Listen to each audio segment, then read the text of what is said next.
Welcome to New Possibilities. I speak truth to power without fear.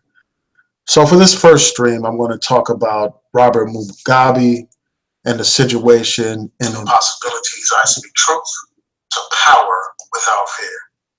So for this first stream, I'm going to talk about Robert Mugabe and the situation. Yeah, so sorry about that technical difficulty. I got to make sure to adjust the volume before I get started next time.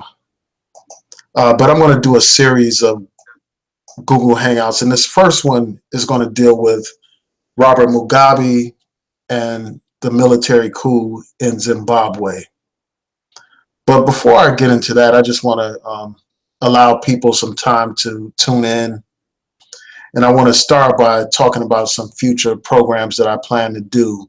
And I think I mentioned this before. I didn't mention it in the live stream, but I mentioned it in the promotion for this live stream. I indicated that what I want to do is I want to set up a series of Google Hangouts about relationships. A sister recommended that we do Hangouts on those subjects. So I plan to do the first Hangout with a panel of women. And during that Hangout, we will talk about relationship issues. And I want to hear from the sisters, like, what do they expect from Black men? What do they want from Black men? And I plan to talk about a wide range of subjects on that panel, including misogyny and other issues dealing with the sisters, such as colorism and its effect on dating and all that kind of stuff. So I hope you all can tune in for that. And if there are people that you think I should invite to that panel, you know, I request that you provide those recommendations. I send out a couple of invites to some people, so I'm still waiting to hear back from them. And hopefully I'll get, some people who accept the offer to come on the program. I send out some invites, and these people are very interested. They have channels. I don't necessarily agree with everybody that I invited, but it's good to hear different perspectives. And I love hearing a woman's perspective on relationships. So, because as a man, it's good to hear insight from women, to hear what they think about different issues. I already know where the brothers stand on a lot of issues. So I look forward to having that panel. I want to try to have it on Sunday if possible, if I can hear back from people soon enough. But again, if there are people you think I should invite to that panel, please let me know.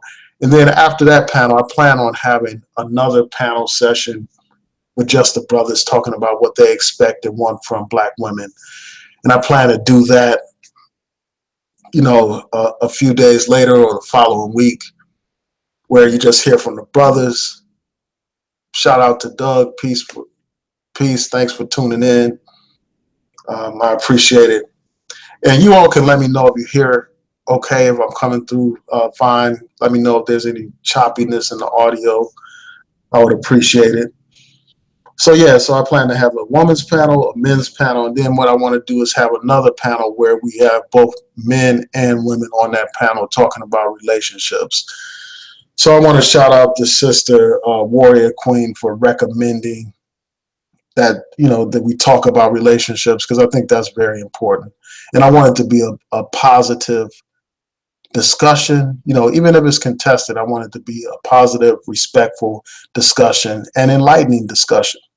So I hope you all can tune in for that. Shout out to Haven Bullets Reborn. Peace to you. Thanks for tuning in. So I might as well jump into the subject matter for this video. I want to talk about the situation in Zimbabwe.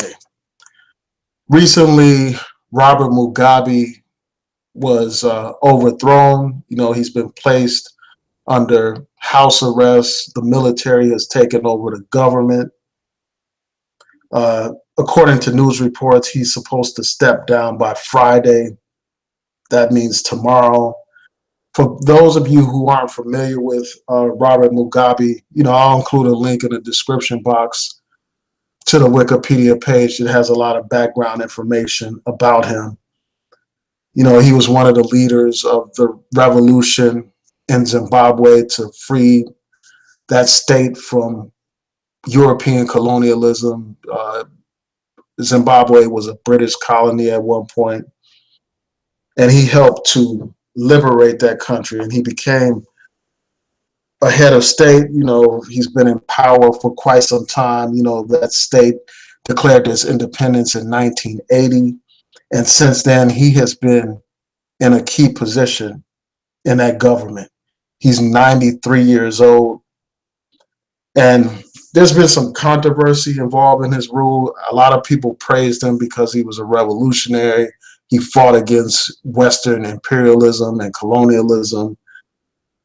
But as years went on, this brother has been accused of civil rights or human right violations, such as suppression of free speech, such as suppression of freedom of association. People have allegedly been assaulted at meetings. Uh, Election results have been nullified, where there have been allegations that the other parties have won elections, and those elections were thrown out, and he was allowed to remain in power despite votes against his government. So he's been criticized a lot, and one thing that he's been criticized for is the land reform policies that Zimbabwe had. Zimbabwe, as I mentioned before, had a history of colonialism. You had white settlers in that country, white settlers who only made up like 6% of the population, but they owned 70% of the country's most fertile agricultural land. And they had a dominance in that area. So he tried to make sure that the land was redistributed so that the people had access to the land and the resources in the land, instead of these foreigners, these occupiers and all that kind of stuff. And he received a lot of praise for that. A lot of praise, initially from people that are Pan-Africanists, from African nationalists, and all that kind of stuff. But there were consequences to that. A lot of these lands ended up not being farmed and utilized well, and there was a lot of problems around in that state. You also had a situation where you have massive increases in inflation in that country. So you had huge unemployment rates there. You had like 80% of the people unemployed in Zimbabwe. And the thing about this situation that makes it particularly troubling is the fact that Zimbabwe has huge and important natural resources such as platinum. They have one of the world's largest platinum reserves. They have one of the largest finds in terms of diamonds in over a century, according to what I read in Wikipedia. And unfortunately, instead of these funds going to the people, instead of them being used to benefit the entire society, there are reports of a lot of those resources disappearing and falling into the hands of the army and into the hands of party officials at the expense of the people. So you had a situation where the economy has suffered. You have a situation where there's human rights issues of violation of human rights. And I just want to briefly just talk about this whole situation. I want to provide my 2 cents about this. And I see that someone said that Zimbabwe was sabotaged. I would be interested in hearing more about how Zimbabwe was sabotaged. So, I welcome more feedback. And I'm probably going to do a series on Mugabe and Zimbabwe as I learn more and as I follow the developments in the situation. But there are a couple of things that I want to talk about briefly in this stream. The first thing is this. This brother has been in power since 1980. And I think that this is like part of what's wrong with Black leadership, not just on the African continent, but here in America. You have people that cling to power. They are intoxicated with power. So instead of the movement being about the people, often leaders get corrupted and they become self-absorbed. They get wrapped up into their own personality. They get wrapped up into narcissism. They get wrapped up into this need to have power instead of thinking about empowering the people. So you have a situation here in America where you have old guard leaders, of the civil rights era who don't want to relinquish power. They don't want to give power to younger groups, for instance, like Black Lives Matter or, other young activists. Instead, they want to cling on to power and remain in the spotlight in order to remain relevant, in order to be on television, to get all this claim and attention and, fame and all that kind of stuff. They cling on to that instead of clinging on to the struggle, instead of nurturing new leadership, fresh new leadership with new ideas and passing the torch to the next generation so our struggle continues. They cling on to power at the expense of the people. And I think that this is a prime example of that. Here you have a man who's 93 years old, who's been in power since 1980. There's no reason why his party could not be able to produce other leaders to follow him, other people to follow in his footsteps, or to continue the programs and the initiatives to try to improve the situation. You can't tell me that he's the only one qualified to lead that country after all those years. If that is the case, if they weren't able to produce any other kind of leaders, that's a failure in leadership. A leader should be about nurturing and building leaders for future generations.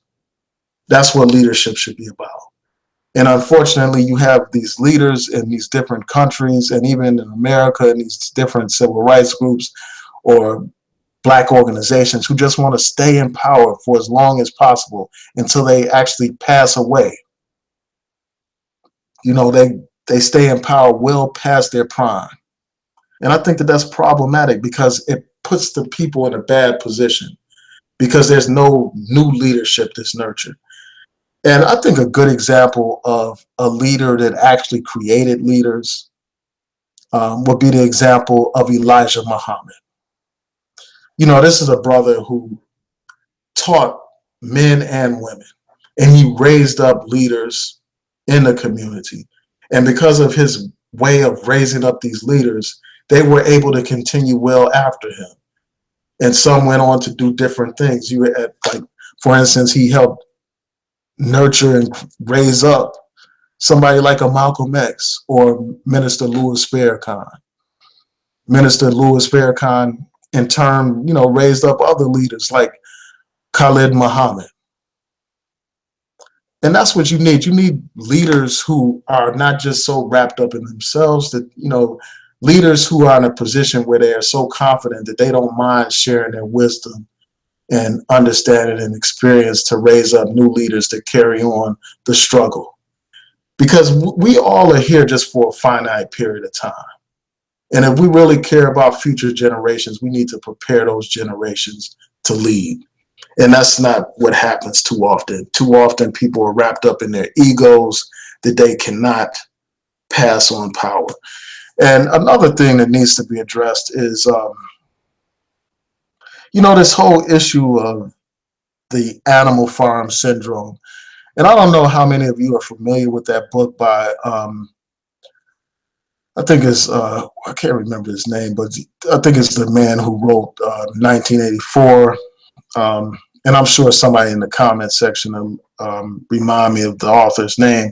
But basically, that book was about how humans were oppressing animals on the farm by requiring them to do certain work and certain tasks and all that kind of stuff. And eventually what happened was, in this novel, the animals rose up against their oppressor and they overthrew the humans and they took over the farm. And then what you had was a situation where those animals, once they seized power, a group of the animals began to oppress the other animals. I think it was the pigs who were in power, if I'm not mistaken. And once they got into power, they oppressed the other animals. So even though the human that oppressed them was defeated, instead of getting rid of a system of oppression, they created a new system of oppression. And too often that's what we see. We see situations in Africa and in other places where you have a revolution. You have the people rise up against their occupiers, against the colonialists, against the settlers. And what they do is after they remove the settlers from power, they replace the settlers with themselves and they become the new oppressors. While they were fighting for democracy during their revolution, once they get in power, they undermine democracy. Once they get in power, they began to adopt, positions and policies that are um, dictatorial or, dictatorship type policies that are contrary to notions of power to the people, that are contrary to the notions of democracy and human rights. And you see this all the time, and it's something that should be a cautionary tale, something we should learn from. You know, Often, this happens just even in an organization where you have a dictatorial nature within organizations. Instead of organizations being about what they claim to be about, instead of them adhering to those principles that they fought so hard against, fought against, against racism or against discrimination and other forms of oppression. It's just a shame to see these groups replace the oppressor with themselves and become a new oppressor. So I think that that's problematic. And when I look at this coup, I think about another things.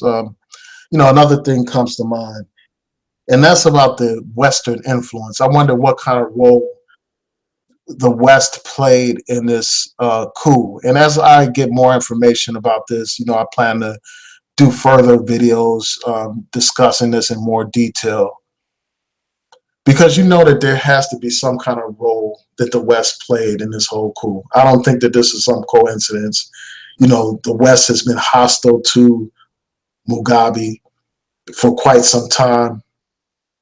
So it would not surprise me if you didn't have the CIA or some other foreign intelligence group supporting this coup. It wouldn't surprise me at all. And then it's not only the issue of the West. You also have China, which has a lot of interest in the African continent. In fact, I was reading about how one of the generals that is behind this coup, actually met with officials in China shortly before this coup took place. And we know about all the ties that the Chinese have to these different African countries and how they have essentially replaced the European colonialists with themselves. And they're taking a lot of entering a lot of these African countries and exploiting the resources and the people in those countries. So I'm really interested in learning more about the backdrop, about what kind of forces, outside forces were at play in terms of this coup. So those are just some of my thoughts about this issue. I want to hear from you and you all in the chat room. I'm going to look through the comments that I received and respond to them in a second. And also, I want to just address, why does this matter to Africans in America? Why does what happened in Zimbabwe matter to us? And why we should think about these things. I often hear people talk about separation. I hear a lot of Black nationalists say we need to separate from America and all this and that. But a lot of these people, they don't have any kind of concern about what's happening on the African continent. If the African continent was empowered, if African people controlled the resources in Africa and used those resources in a way that was beneficial to the African people, if African people had power, then African people worldwide would have power. Land is the basis of power. And if they had a Pan-Africanist attitude where they saw all African people as one people, just imagine the power of that. Imagine these African countries actually working together as one nation. Imagine the power that they would have. Imagine the influence that they would have in the world. Africa would not be what it is today if African people were united, if African people worked as one people. Just like how you had the European Union, where you had these European countries get together and pool their resources and work together as one. You know, you had these same Western countries get together during the Berlin Conference and decide, you know, we're going to cut up Africa this way and that way. Imagine if African people were united like that. Imagine how powerful African people would be. You know, and that power would extend to Africans in the diaspora like us, Africans in America. And I think that what we need to do is we need to lobby for the interests of Africa, just like American Jews lobby for the interests of Israel, or just like other groups lobby for the interests of their motherlands and their countries, their former countries that they have migrated from. That's how we need to be when it comes to Africa. As long as Africa is weak and divided, as long as Africa is at war, you know, as long as you have all these civil wars going on in Africa that often are a result of Western influence, African people worldwide won't be powerful. And we need to use our leverage here in America to fight to protect our brothers and sisters around the world and in Africa in particular. You know, people talk about Garvey. Well, Garvey was about a United States of Africa. And that's what we need to be about. And in order to even get to that level, we need to be informed about what happens on the African continent so that we can be fierce advocates for African people and in the federal government, because a lot of these foreign policies are shaped in Congress, are shaped in the White House, and we need to make our voices heard. So the first part is to get informed about what happens in Africa. You know, we should take out time to, for instance, subscribe to news sites that provide information about Africa, you know, comprehensive information about Africa. And unfortunately, a lot of those sources are foreign sources.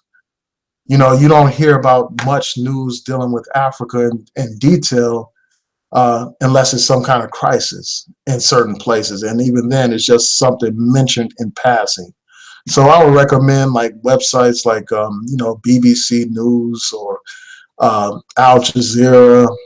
You know, they cover more of what happens in Africa than U.S. news sources do.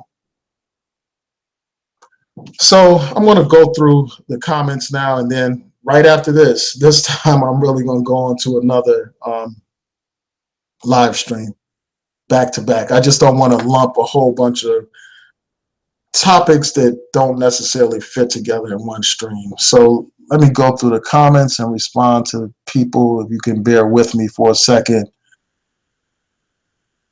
So again, shout out to Doug, shout out to Haven Bullets, shout out to Rondi Johnson.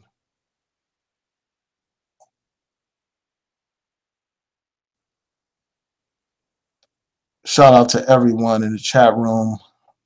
Some of the names I don't want to mispronounce, so I'm not going to say them.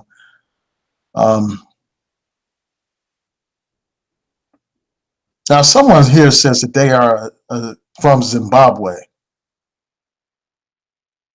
and they said that they support the coup. As you all can see in the comment, yes, it was George Orwell. He's the one that wrote Animal Farm in 1984. Thanks for posting that in the comment section. So to the brother or sister who's leaving the comment saying that they support the coup, you know, I would be interested in hearing from you. If you're interested in joining the live stream, just let me know to that brother or sister who said they're interested or that they support the coup. I want to hear why you support the coup in more detail. Or you could just leave the comments in the chat room and I'll respond to those and let people know who are watching this live.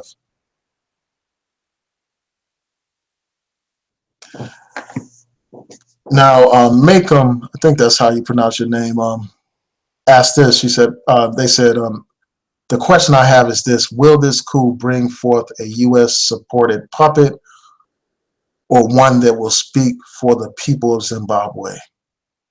And then it says there are conflicting news reports. Yeah, that's a great question. We need to know what's going to happen, and then who's installed in power will tell you who was behind this whole coup. If it is somebody that's a puppet of the U.S., that tells you more likely than not that the United States supported that coup. So yeah, that's a very valid point, because often when these coups happen, it's some leader or some group of people that's backed up by one of these foreign powers, these Western powers. And I mentioned like the resources of Zimbabwe. You had how they have diamonds and how they have platinum and other important resources there.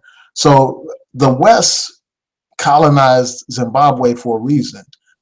And I wouldn't be surprised if they're not eager to get back in there and get back into exploiting the resources there.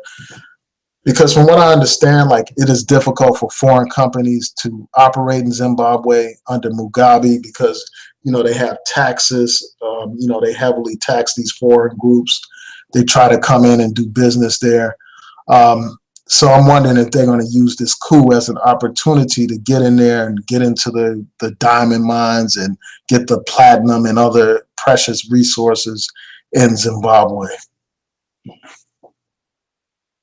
So let me go through some more of these comments. And somebody said, I would like to have seen the state of African countries if Thomas Sankara was still alive. And that I want to learn more about that brother. I hear a lot about him, but I haven't studied him like I've studied others, in particular people like Kwame Nkrumah and Soko Toure.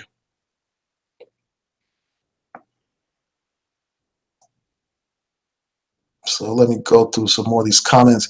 Yeah, Haven is right. Yeah, it was the pigs. They were the group of animals that took over the animal farm first. Shout out to Voltron Black. What's good?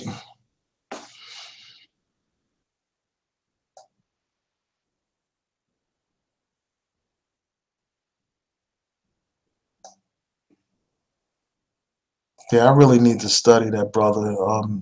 A couple of people were mentioning Thomas Sankara. Probably messing up his name. Please excuse me. I got to look him up and study him more. I may do a video about him. There are a couple of people that have been mentioned in some of my videos that I plan to find out more information about them, and probably do future videos about them, going into their history and about their contributions to the struggle and stuff, and to the advancement of African people worldwide. So I plan to do more research on that brother. It's a shame that I don't know as much as I should about him. So let me go through some more comments.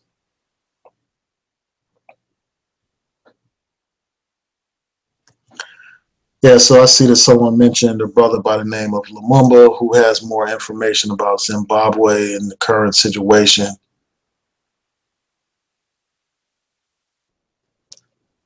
And someone mentioned that they don't buy that the Chinese are trying to help out impoverished people. There's always an underlying motive. Yeah, that's always the case. Like with any group of people, there's always some kind of motive behind their actions. Like even in the U.S., when the U.S. Does these so-called humanitarian missions, more likely than not, there's some kind of motivation behind it, some kind of self-interest behind those kinds of efforts. So that's a very valid point.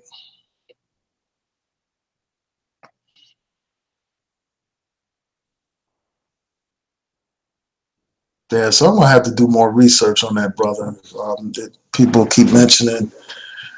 But yeah, so I want to thank you all for tuning into this live stream. I'm about to start another one, and I'm up and at 'em. I'm not tired tonight, so I'm about to do this other live stream. And it's going to deal with politics and the issue of this particular candidate, Roy Moore, who's accused of sexual harassment. And also, I want to deal with a troubling situation in Cleveland, where you had these three pastors engage in a prostitution ring, a child sex trafficking ring. I want to talk about that, and just like the treatment of women, real brief. I want to talk about the issue of sexual harassment and stuff. And then I'm going to talk about Donald Trump and his tax plan and his impact on Black people and people who are not in the 1%, people who do not own corporations.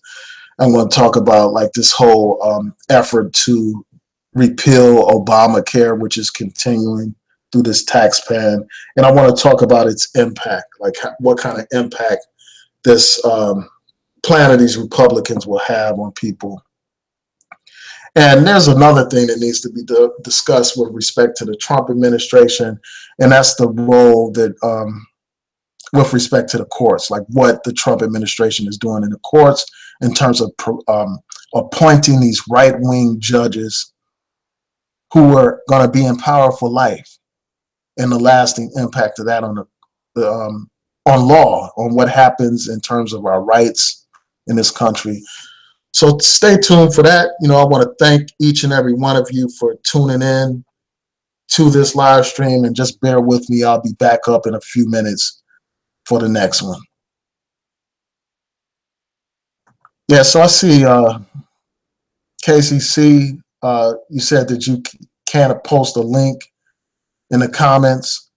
So what you can do is, once this video uploads, go ahead and post the link that you're trying to post there, and I'll get it and I'll check out the link. And I may do a future video on the link depending on what it says. So I want to say peace and blessings to each and every one of you. Shout out to Kim Reese. Thanks for joining in. Shout out to Voltron Black. Shout out to everybody that tuned in. I appreciate your support. One love. Good night.